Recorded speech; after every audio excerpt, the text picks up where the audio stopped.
Waste Bengal के north 24 Pargana district में एक कमार घाटी नाम का इलाका पड़ता है और इसी कमार घाटी के रहने वाले हमारे एक सब्सक्राइबर मुस्तफा भाई अपना एक यूट्यूब चैनल चलाते हैं। आज की स्टोरी मुस्तफा के दो चचेरे भाइयों की है जिनकी अभी अभी शादी फिक्स हुई थी। अब मुस्तफा ने एकदम स्टार्टिंग के पैराग्राफ में बताया कि भैया मैं ना ये वीडियो अपने चैनल पर डालना चाहता था, पर पता नहीं क्यों ये वीडियो मुझसे बन नहीं पाया। मतलब मेरी इतनी हिम्मत नहीं हुई कि मैं इस वीडियो के बारे में सोच के उसे कैमरे में बोल पाऊँ। इसके बाद मुस्तफा एक और चीज मेंशन करते हैं कि ये मेल भी मैं लिख नहीं पा रहा हूँ, बार बार लिख के क्लोज कर दे रहा हूँ। ये एग्जैक्ट लाइन्स है मुस्तफा की। और फिर जब मैंने ये पूरी स्टोरी पढ़ी ना भाई, मैं एकदम हिल गया अंदर से। मुझे समझ आया कि क्यों मुस्तफा को ये सब बताने में इतनी तकलीफ हो रही है। इस कहानी को पूरा देखने के बाद आज आपके शरीर में भी ठंडी लहर का बवंडर जरूर उठेगा दोस्त। अब ये स्टोरी मुस्तफा के मामा के दो बेटे आसिफ और सलीम का राउंड रिवॉल्व करती है। इन दोनों की शादी एक साथ ही तय हुई थी और यहाँ शादी से पहले इनके पापा ने बिल्डर को घर बनाने का कॉन्ट्रैक्ट दिया था और एकदम सख्ती से बोला था कि शादी से 10 दिन पहले आप मुझे पूरा कंस्ट्रक्शन कंप्लीट करके दे देना ताकि जो भी मेरे गेस्ट वगैरह आएंगे वो सब आराम से रह सके। पर यहाँ बिल्डर का कुछ पंगा हो गया, उसे बाहर जाना पड़ा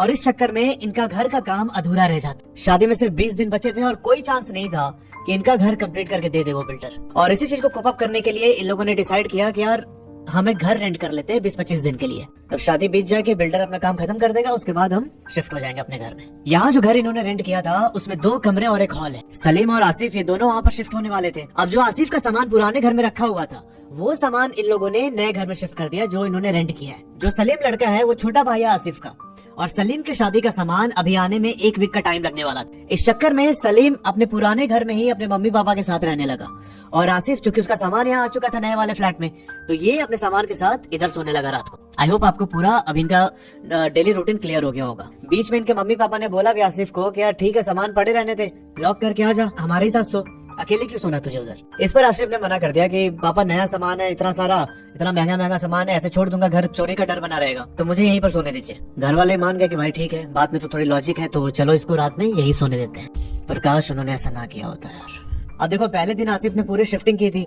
तो ये बहुत ज्यादा थक गया था और उस रात ये अपने मम्मी पापा के घर पर सोया। इसका प्लान था कि नेक्स्ट डे से मतलब सेकंड डे की जो नाइट आएगी उस रात से मैं अपने नए रेंटेड फ्लैट में सोऊंगा। ये ठीक वैसे ही करता है। रात को खाना वगैरह खा के ये चला गया अपने कमरे में सोने। सारा सामान थोड़ा थोड़ा करके अरेंज कर रहा था आसिफ और जिस कमरे में ये सो रहा था उसके ठीक सामने दीवार पे इसने एक वॉल क्लॉक लगाई। ये जब सूरत घूमने गया था एक बार तो वहाँ किसी इसके एक दोस्त ने वो वॉल क्लॉक गिफ्ट की थी। ऐसा होता है ना कि पुराने डिजाइन का एकदम एंटीक सा क्लॉक, बड़ा सा, कुछ वैसे ही घड़ी थी जो आसिफ के बेड के सामने दीवार पर लगी हुई। आसिफ खाना वाना खा के आराम से सो जाता है। मुस्तफा बताते हैं कि आसिफ भैया सो रहे थे गहरी नींद में और इसी बीच रात के 12 बजे उस वॉल क्लॉक का बेल बजने लगा। आसिफ अपने मुंह के ऊपर चद्दर तान के सो जाता है। ये वेट कर रहा था कि घड़ी की घंटी जल्दी से बंद हो जाए। बस कुछ टाइम के बाद वो घंटी बंद हो गई। आसिफ को रिलैक्स हो गया कि चलो मैं आराम से सोऊंगा। पर करीब 12:15 के आसपास उस घड़ी की घंटी फिर से बजनी शुरू हो जाती है।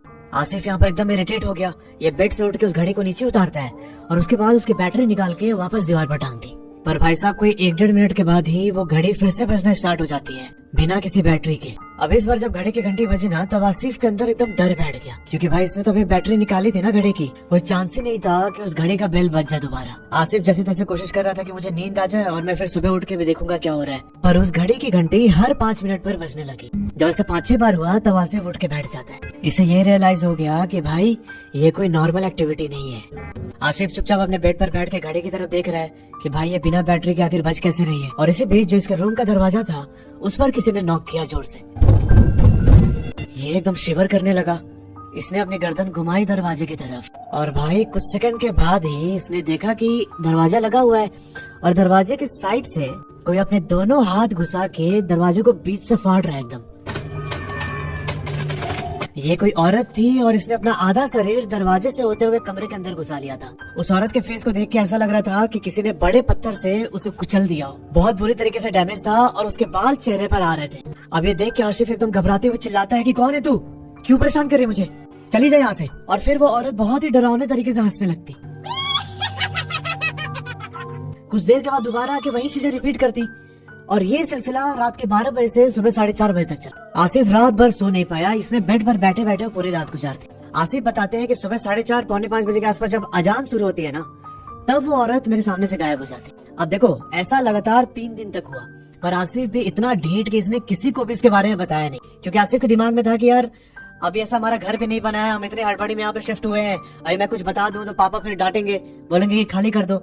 मैं इतना सब सामान लेके कहाँ जाऊंगा। और आसिफ बताते हैं कि वो औरत जब भी आती कमरे में तो मैं उसे सिर्फ यही बोलता था कि हम लोग बस 2 महीने रहेंगे यहाँ पे, उसके बाद हमारा घर बन जाएगा और हम लोग चले जाएंगे, तब तक मैं यहीं रहूंगा, तो कुछ भी कर ले। अब मुझे पता है कि आप में से बहुत लोग ये सोचेंगे कि यार इस कंडीशन में कैसे कोई ऐसी बातें कर सकता है। तो भाई देखो, हर इंसान की मेंटल स्ट्रेंथ अलग होती है। हो सकता है आसिफ के लिए कोई बहुत ज्यादा बड़ी बात ना हो, इसने पहले कुछ ऐसा एक्सपीरियंस कर रखा हो। तो यहाँ पर आसिफ एकदम जिद पर अड़ जाता है कि कुछ भी हो जाए मैं ये घर छोड़ के नहीं जाऊंगा। अब चौथे दिन आसिफ ने ये सारी बात अपने दोस्तों को बताई और ये सुनने के बाद उनके दोस्तों ने बोला कि अबे कोई तेरे साथ मजाक कर रहा है, ऐसे भूत भूत कुछ नहीं होता। एक काम कर, आज हम चारों भी तेरे साथ ही सोएंगे तेरे कमरे में, देखते हैं कौन आता है। अब रात को ये चारों दोस्त पहुंचते हैं आसिफ के कमरे पे।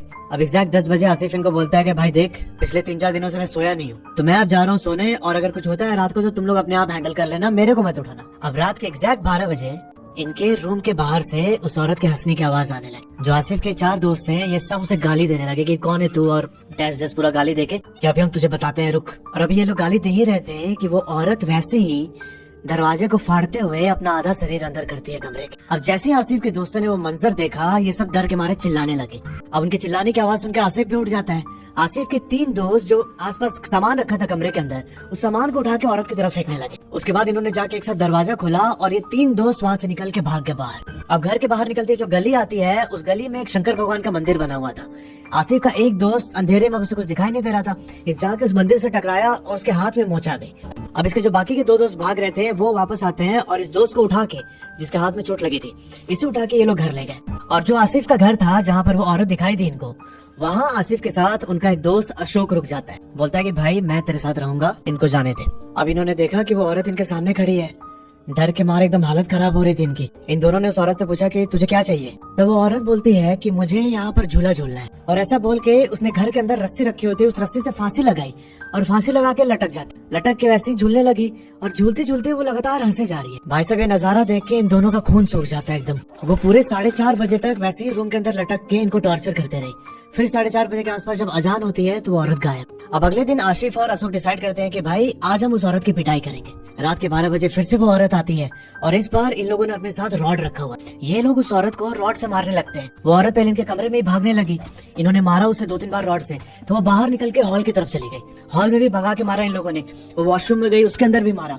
और ऐसा होता ना कि ये लोग मारते थे, वो बीच बीच में गायब हो जाते थे। ये सिलसिला पूरा 4:30 बजे तक चला और उसके बाद फिर से अजान होती है और वो औरत गायब। ये लोग जब भी मारते उसे वो जोर जोर से हंसने लगते। इन दोनों को ऐसा फील हो रहा था कि वो औरत बस हमें ना भगा रही है, मतलब खेल रही है हमारे साथ। अब फाइनली 7वें दिन रात के करीब 8:30 बजे आसिफ का छोटा भाई सलीम ये अपने साथ एक इलेक्ट्रिशियन को लेके आता है अपने कमरे में। जो नए घर के अंदर इनका कमरा था सलीम का, दूसरे कमरे में तो आसिफ ऑलरेडी रह रहा है। जो दूसरा कमरा था सलीम का, उसमें कुछ बिजली का काम करवाना था इनको, क्योंकि नेक्स्ट डे सलीम के ससुराल से सामान आना था और ये सामान सलीम अपने कमरे में रखना चाहता था। अब आसिफ के साथ साथ सलीम भी यहाँ पर रहने वाला था उस घर में। इलेक्ट्रिशियन को सलीम के कमरे में काम करते करते कोई 5 मिनट हुए थे और तभी सलीम से बोलता है कि भाई आज रहने देते हैं, आज छोड़ दीजिए, कल काम करेंगे। सलीम बोलता है कि भाई क्या बात कर रहे हो, कल सामान आ जाएगा ससुराल से, कल तुम कहाँ काम करते फिरोगे, आज ही इसको निपटा दो। और जब सलीम ऐसे बोल रहा था तो उसने देखा कि इलेक्ट्रिशियन की नजर उसके कमरे के दरवाजे पर थी। इलेक्ट्रिशियन अपना सामान ऐसे पैक करने लगा, बोलता है कि भैया आज छोड़ दीजिए ना, कल करेंगे, दिन में 2-3 बजे के आसपास मैं आ जाऊंगा और आपका पूरा काम कर दूंगा, अभी रहने दीजिए। और इसी बीच सलीम की नजर दरवाजे से बाहर जो हॉल है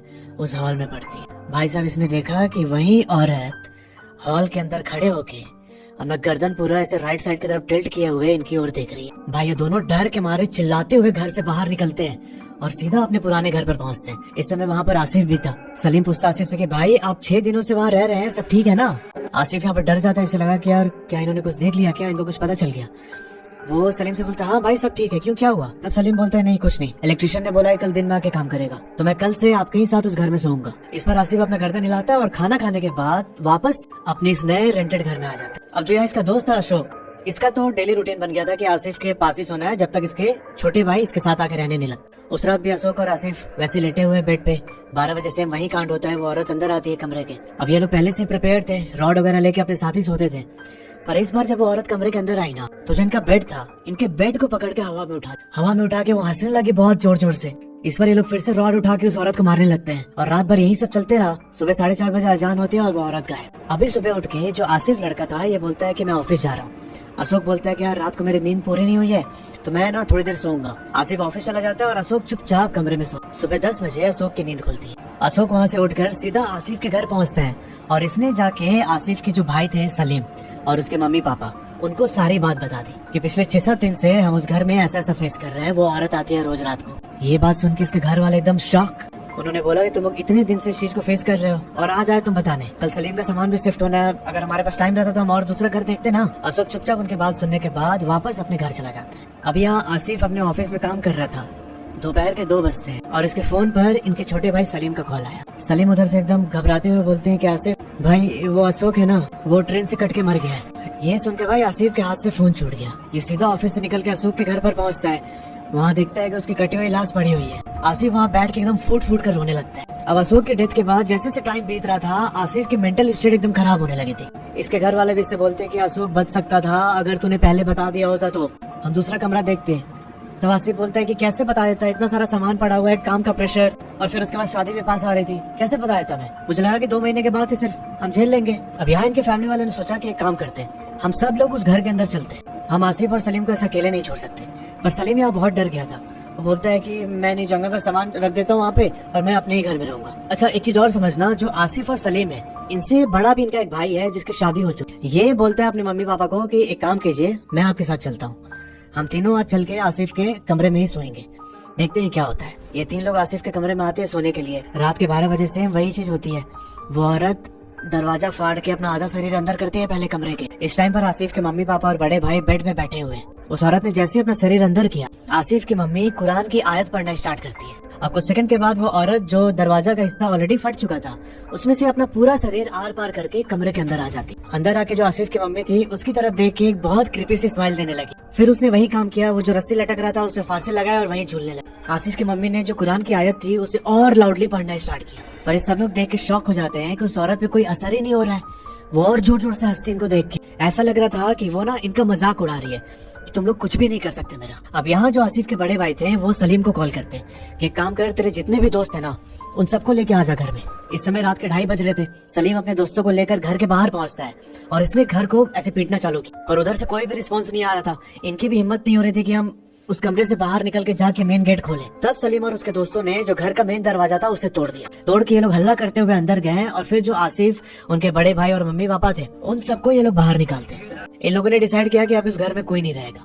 अगले दिन हम लोग आके पूरा सामान अपने घर पर ले जाएंगे और देखेंगे कैसे क्या करना है। आसिफ की फैमिली ने वो घर खाली कर दिया और मकान मालिक से बोला कि आपके घर में ऐसा ऐसा होता है, आपने हमें बताया नहीं, हमें धोखे में रखा। तब वो मकान मालिक बोलता है ठीक है, हल्ला मत कीजिए, कुछ दिन के बाद नया किराएदार आएगा, वो भाड़ा देगा तो मैं वापस कर दूंगा आपके पैसा। अब यहाँ ये सब लोग अपने पुराने घर पर चले तो गए, पर आसिफ की हालत बहुत खराब होने लगी। वो आए दिन एकदम पागलों जैसी हरकत करता, जाके कभी कभी दीवार में अपना सर मारने लगता।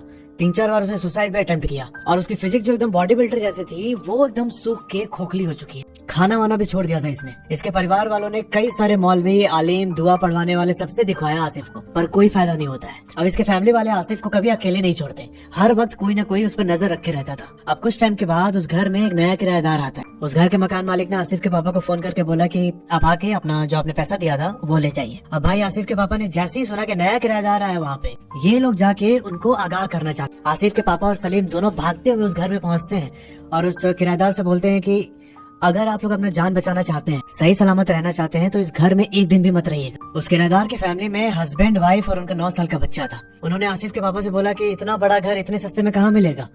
तब आसिफ के पापा उनको बोलते हैं कि आप चाहे जाकर सड़क पर रह लीजिए, पर यहाँ मत रहिएगा। जो इन लोगों के साथ घटना घटी थी वो सारी घटना इन्होंने नए किराएदार को बता दी। पर ये सब सुनने के बाद भी सिर्फ पैसे के मोह में उन्होंने आसिफ के पापा के बात को अनसुना कर कि भाई हो सकता है कम पैसे में हमको इतना बड़ा घर मिल रहा है तो ये लोग मेरे से जल रहे हैं। अब आसिफ की फैमिली कितना ही समझाती, ये लोग वापस जाते हैं मकान मालिक के पास अपना एडवांस पैसा लेने। जब ये लोग पैसा लेने पहुंचे तब आसिफ के पापा बोलते हैं कि आप क्यों उनकी जान को खतरे में डाल रहे हैं, आपको पता है आपका घर ऐसे हॉन्टेड है, क्यों उस फैमिली को दे रहे हैं आप रहने को। तब वो मकान मालिक बोलता है कि देखिए आपको नहीं रहना, आप लोग मत रहिए, मेरे घर के बारे में ऐसे अफवाह मत उड़ाइए, ये लीजिए अपना पैसा और निकलिए यहाँ से। आसिफ की फैमिली चुपचाप अपना एडवांस पैसा लेके वापस अपने घर आ जाते। ये लोग घर वापस आके शाम के टाइम अपना प्लान करने लगते हैं कि नया घर कहाँ पे लेना है और रात को डिनर करके चुपचाप सो जाते। अगली सुबह खबर मिलती है इनको कि उस नए किराएदार के फैमिली में जो 11 साल का बच्चा था ना, उसकी डेथ हो गई है। और उस बच्चे के डेथ के 3 दिन के बाद उस घर के ठीक सामने वाले घर में जो लड़की रहती थी उसकी भी डेथ हो जाती। अब उस कॉलोनी में रहने वाले लोग बहुत सतर्क हो गए कि भाई इस घर में कुछ बहुत गड़बड़ है। अब जब इस लड़के और सामने वाली लड़की की मौत हुई तब ये पूरी खबर आसपास के एरिया में फैल जाती। सबको लगने लगा कि भाई उस घर में कुछ ना कुछ तो गड़बड़ है। उसके बाद जो लड़के के मम्मी पापा थे उन्होंने भी उस घर को खाली कर दिया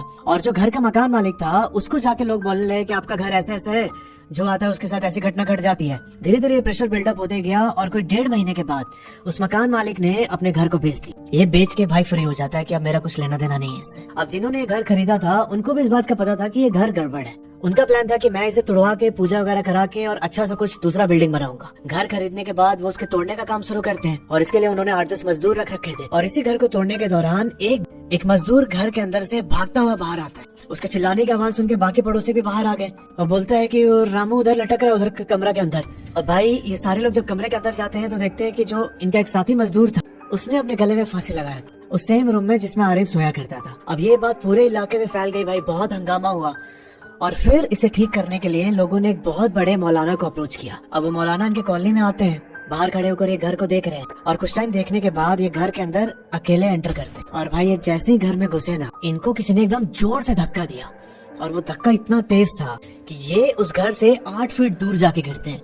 इनका दोनों पैर जो साइड में ड्रेनेज था, नाला था, उस नाले में जाके धंस जा। लोगों ने मौलाना को पकड़ के बाहर निकाला नाले से। ये अपने घर वापस जाते हैं और नहा धो के दोबारा आते हैं। ये ऐसी कौन सी शक्ति है जिसने मुझे इतना ज्यादा ओवर पावर कर दिया। इस बार वो घर के अंदर जाने से पहले आयत के द्वारा उसे बांध देते हैं कि कोई भी बाहरी शक्ति इनके ऊपर हावी ना हो पाए। और इस बार इन्होंने अपनी सिद्धि से जो वो औरत थी उस औरत की स्पिरिट से कम्युनिकेट करने की कोशिश कि तू कौन है और इस घर में कब से रह रही है, क्या है पूरी बैक स्टोरी। और भाई साहब जो उस औरत की स्पिरिट ने बताया ना, भाई पढ़ के मेरे एकदम रोंगटे खड़े हो गए। वो स्पिरिट बताती है कि मैं यहाँ पर काला जादू सीखना चाहती थी। इसके लिए मैंने एक तांत्रिक से भी संपर्क किया और उस तांत्रिक के कहने पर मैंने कई सारे बच्चों की बलि दी है इस जगह। जब मेरे हस्बैंड नौकरी करने जाया करते थे तब मैं ये सब काम करती थी। फिर एक दिन मेरे हस्बैंड अचानक घर वापस आ गए और इन्होंने मुझे ये सब करते हुए पकड़ लिया और फिर मेरे हस्बैंड ने मुझे फांसी पर लटका के मेरी जान ले ली। ये सारी बात उस मौलाना ने आकर बाहर लोगों को बताई। अब जब लोगों ने ये सुना तो एकदम शॉक।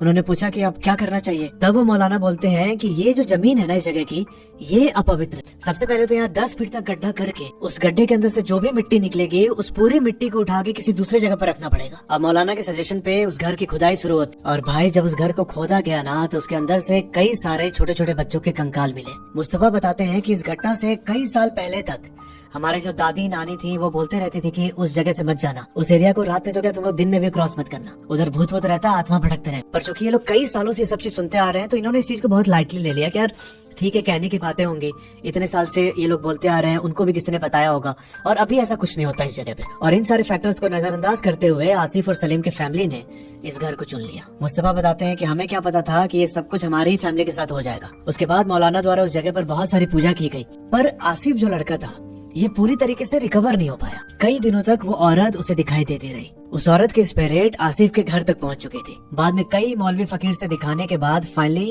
आसिफ को उस औरत से छुटकारा मिला। जिस मौलवी ने आसिफ को फाइनली ठीक किया उसने बोला कि तूने उस आत्मा को मारा था और इसी वजह से वो तेरे जान के पीछे पड़ चुकी थी। सही टाइम पर घर खाली कर दिया, नहीं तो अगला नंबर अब तेरा ही था। तो यार ये थी पूरी कहानी। अगर आप उस इलाके के रहने वाले हैं, अगर आपके जानने में कुछ इंसिडेंट पहले भी हुआ है या फिर आपको कुछ और बैक स्टोरी पता है उस जगह के बारे में, तो जरूर कमेंट सेक्शन में बताइए। Thanks for watching.